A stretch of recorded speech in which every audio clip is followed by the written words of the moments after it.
Hello, ഞാൻ P C Sasikumar. എല്ലാവർക്കും cinema കമ്പം ചാനലിലേക്ക് സ്വാഗതം. ജനനായകൻ കഴിഞ്ഞ ദിവസം കണ്ടപ്പോൾ എനിക്ക് തോന്നിയത്, ഇത് തമിഴ്നാട് ഇലക്ഷന് മുമ്പേ ഇറങ്ങിയിരുന്നെങ്കിൽ വിജയ്ക്ക് അതൊരു ക്ലീൻ സ്വീപ്പാകുമായിരുന്നു.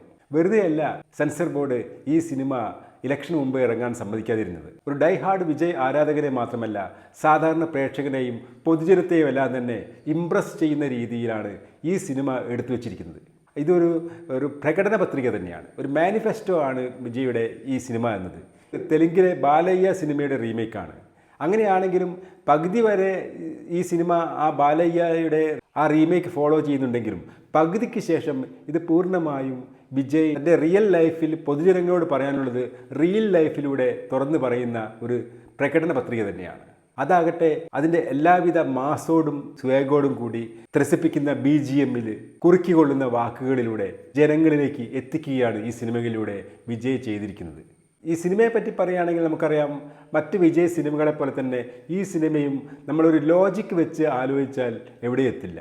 യാതൊരു ലോജിക്കുമില്ലാതെ തുറന്ന മനസ്സോടുകൂടി കണ്ട് ആസ്വദിക്കാവുന്ന ഒരു സിനിമയാണിത്. അല്ലെങ്കിലും വിജയ് സിനിമ കാണാൻ പോകുമ്പോൾ നമ്മൾ ലോജിക്കെല്ലാം പുറത്ത് വെക്കുകയാണ് ചെയ്യുക.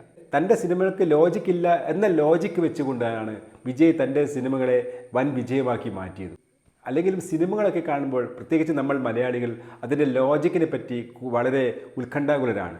ലോജിക്ക് ഇല്ലെങ്കിൽ നമുക്കത് ഉൾക്കൊള്ളാൻ വളരെ പ്രയാസമാണ്.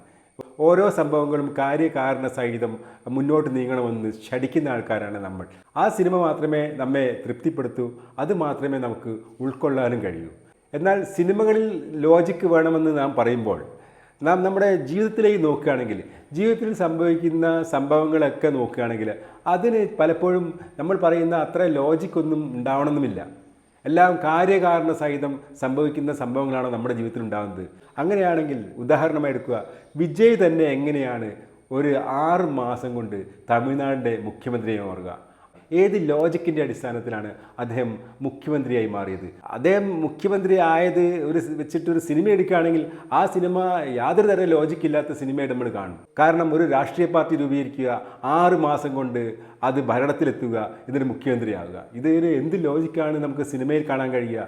അങ്ങനെ റിയൽ ലൈഫിൽ ഇല്ലാത്ത ലോജിക്കിനെ റിയൽ ലൈഫിലേക്ക് കൊണ്ടുവന്ന ആളാണ് വിജയ് എന്നത്.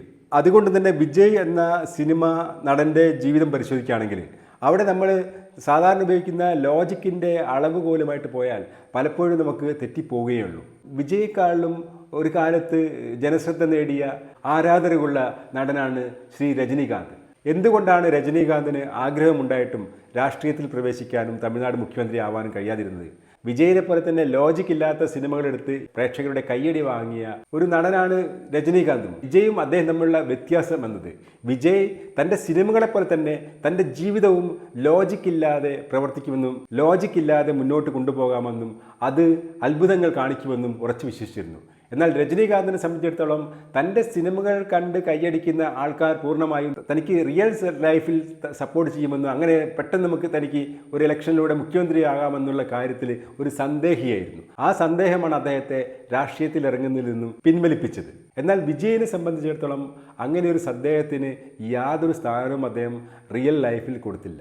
മാത്രമല്ല, അദ്ദേഹം മറ്റുള്ളവരെല്ലാം ചെയ്യാൻ ശ്രമിച്ചതുപോലെയല്ല രാഷ്ട്രീയത്തിലേക്ക് ഇറങ്ങിയത്. ഈവൻ MGR മുതൽ രജനീകാന്തും കമലഹാസനും എല്ലാം തന്നെ അവരുടെ പ്രൈം ടൈമിൽ രാഷ്ട്രീയത്തിലേക്ക് ഇറങ്ങാൻ ശ്രമിച്ചിരുന്നില്ല.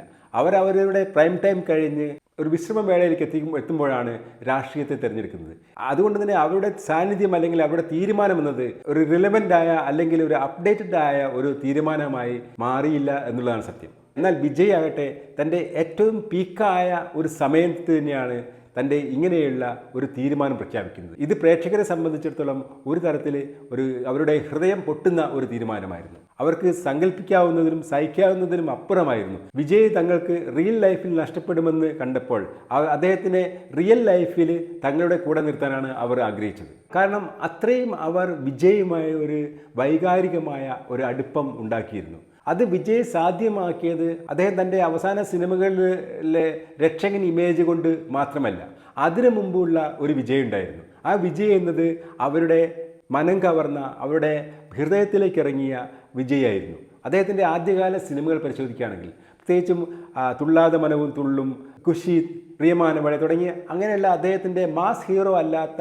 പ്രണയനായകനായ ദ ബോയ് നെക്സ്റ്റ് ഡോർ, അയൽപക്കത്തെ പയ്യൻ ഇമേജിലുള്ള കുറേ സിനിമകളുണ്ട്. ഈ അയൽപക്കത്തെ പയ്യൻ ഇമേജിനൊരു പ്രത്യേകതയുണ്ട്. അങ്ങനെയുള്ള ഇമേജ് പ്രേക്ഷകൻ്റെ ഹൃദയത്തിലേക്കാണ് ആ കഥാപാത്രങ്ങളെയും ആ നടനെയൊക്കെ ചേർത്ത് വെക്കുക. നമ്മുടെ മോഹൻലാലിന് അങ്ങനെ ഒരു ഇമേജ് ഉണ്ടായിരുന്നു കുറേ കാലത്ത്. അദ്ദേഹത്തിൻ്റെ നാടോടിക്കാറ്റ് മുതൽ തുടങ്ങിയ കിരീടം തുടങ്ങിയ കുറേ സിനിമകളുണ്ടല്ലോ. ആ കാലത്തെല്ലാം മോഹൻലാൽ എന്നത് പ്രേക്ഷകരുടെ ഹൃദയം കവർന്ന ഒരു കാലഘട്ടമായിരുന്നു. അങ്ങനെ പ്രേക്ഷകരുടെ ഹൃദയം കവർന്നുകൊണ്ടാണ് നമ്മുടെ വിജയ് തമിഴ്നാട്ടിൽ ജനങ്ങളുടെ മനം കവർന്നത്. അവർ മടിയിലിരുത്തി വാത്സല്യത്തോടുകൂടി വളർത്തിക്കൊണ്ടുവന്ന ഒരു താരം കൂടിയാണ് നമ്മുടെ വിജയ് എന്നത്. ആ വളർച്ചയിൽ മറ്റൊരു ഘട്ടത്തിലാണ് അദ്ദേഹം ഒരു രക്ഷകൻ ഇമേജിലേക്ക് അല്ലെങ്കിൽ ഒരു മാസ് ഹീറോ ആയിട്ട് മാറിയത്.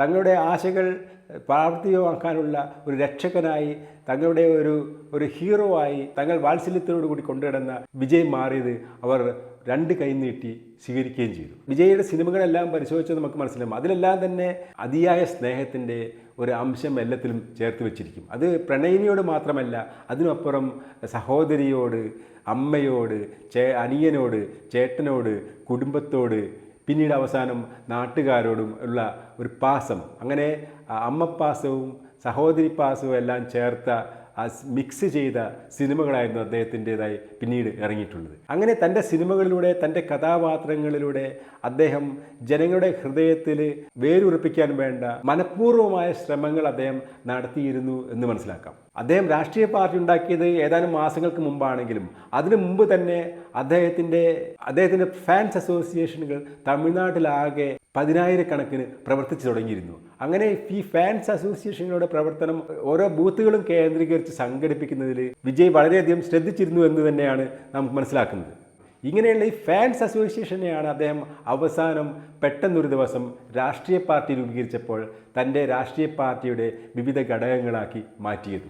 അങ്ങനെ രാഷ്ട്രീയ പാർട്ടി ചേർന്നതിന് ശേഷം നടത്തുന്ന അദ്ദേഹത്തിൻ്റെ ഉജ്ജ്വലമായ റാലികളും സമ്മേളനങ്ങളെല്ലാം തന്നെ ജനങ്ങളുടെ ഇടയിൽ ഒരു വൻ തരംഗം തന്നെ ഉണ്ടാക്കി. മാത്രമല്ല അദ്ദേഹം രാഷ്ട്രീയത്തിൽ ഇറങ്ങുന്നതിന് വേണ്ടി തിരഞ്ഞെടുത്ത സമയവും വളരെ പ്രത്യേകതയുള്ളതായിരുന്നു. തമിഴ്നാട്ടിലെ ശക്തമായ ഒരു രാഷ്ട്രീയ പാർട്ടിയായ AIDMK അതിൻ്റെ ശിഥിലീകരണം തുടർന്നുകൊണ്ടിരിക്കുന്ന ഒരു സമയമായിരുന്നു അത്. ശക്തമായ DMK ആകട്ടെ ഭരണവിരുദ്ധ തരംഗത്തിലുമായിരുന്നു.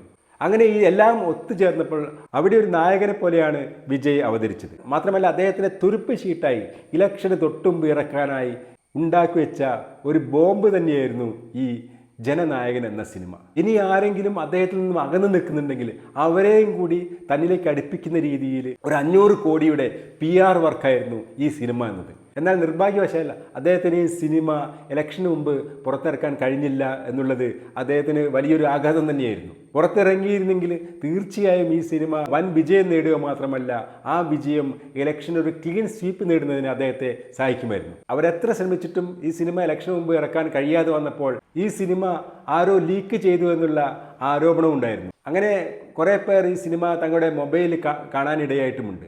ഇത് ലീക്ക് ചെയ്തത് ഇതിൻ്റെ നിർമ്മാതാക്കൾ തന്നെയാണെന്ന ഒരു ആരോപണവും ആ സമയത്ത് കേട്ടിരുന്നു. റിയൽ ലൈഫിൽ നിന്നും അതേപടി അദ്ദേഹം റിയൽ ലൈഫിലേക്ക് വന്നിരിക്കുകയാണ്. അങ്ങനെ വരുന്നതിന് മുമ്പ് തന്നെ ജനനായകൻ അദ്ദേഹം തൻ്റെ അവസാന സിനിമയാകുമെന്ന് മുൻകൂട്ടി പറഞ്ഞിട്ടുണ്ട്. അത് അങ്ങനെ തന്നെയാവുമോ എന്ന കാര്യം നമുക്ക് കാത്തിരുന്ന് കാണേണ്ടതുമാണ്. അങ്ങനെ പൂർണ്ണമായും വിജയ് തൻ്റെ സിനിമാ ജീവിതത്തിൽ നിന്ന് മാറി നിൽക്കുമെന്ന് വിശ്വസിക്കാതിരിക്കാനാണ് തോന്നുന്നത്. കാരണം സിനിമ എന്നത് അദ്ദേഹത്തിൻ്റെ പാഷൻ മാത്രമല്ല, അതിനുമപ്പുറം അദ്ദേഹത്തിനൊരു നല്ലൊരു PR വർക്കും കൂടിയാണ്. പ്രത്യേകിച്ചും ഒരു മുഖ്യമന്ത്രിയായി കുറച്ചു കാലം ഭരിക്കുമ്പോൾ സ്വാഭാവികമായും പ്രതീക്ഷിച്ച രീതിയിൽ തൻ്റെ ഇമേജ് എല്ലാം മുന്നോട്ട് പോകുന്നില്ലെങ്കിൽ അതിനെ പിടിച്ചു നിർത്താനും ജനങ്ങളെ തൻ്റെ കൂടെ നിർത്താനും വീണ്ടും സിനിമയിലൊരു ഹീറോ ആയി അദ്ദേഹം തിരിച്ചു വന്നാൽ അതിൽ അത്ഭുതപ്പെടാനുമില്ല.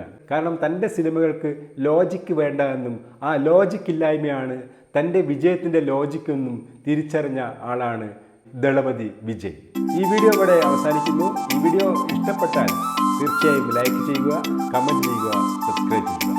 പുതിയൊരു വീഡിയോയുമായി വരുന്നത് വരെ എല്ലാവർക്കും സിനിമാ കമ്പത്തിൻ്റെ നമസ്കാരം.